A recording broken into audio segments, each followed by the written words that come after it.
I met Christine when I was working at Spinal Cord Injury Ontario. At that time, she was a peer support coordinator, working with other individuals who had sustained a spinal cord injury. For people who have interacted with her by email or over the phone and don't really know her or much about her, the thing I've heard from people is they never realized that she was a person with a disability.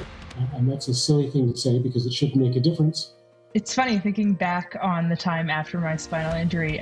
Basically, everything was difficult, but realistically, we all deal in comparatives, right? So there were certain things that were more difficult than others, and I think certainly the thing that was the most difficult was how people treated me after my injury. So I felt like I was the same person. I just sat down a lot, right? Like I lost the ability to walk, but nothing else had changed, which realistically wasn't true. Anybody who goes through that kind of trauma, you change as a person. Definitely Christine's personality is her strongest attribute. And I think that's a combination of so many things, like her lived experience, her education.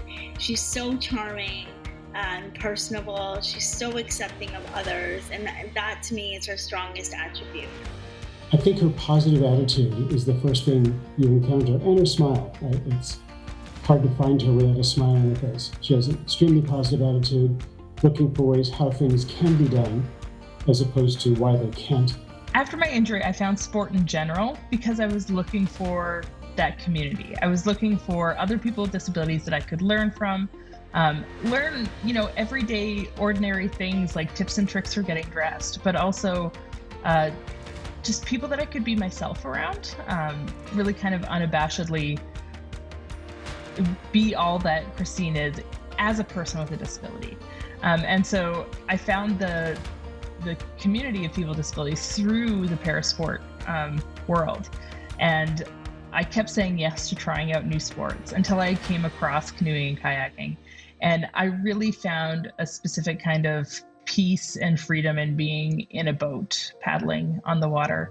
And that love of that feeling is what kept me coming back. And because I kept coming back, I got good at it. There's a lot of barriers there that I want to break down, but also for people with disabilities, I want them to have a place and a space that they can talk about sex openly, that they can talk about different accommodations, different adaptations that they have, so that, they're having good sex, because that's what we all want. This award means a lot to me. As an advocate, as an educator, it means that people have heard or seen kind of the material I've put out in the world. And so that really just means the world. It means that the message is getting through. And so it means a lot to me to be receiving this award at all, but especially from the University of Regina. I think of the U of R fondly. I really enjoyed my time there. I really enjoyed learning all the extracurricular activities, working. My life kind of centered around the University of Regina for a long time. So it's just truly an honor to receive this award.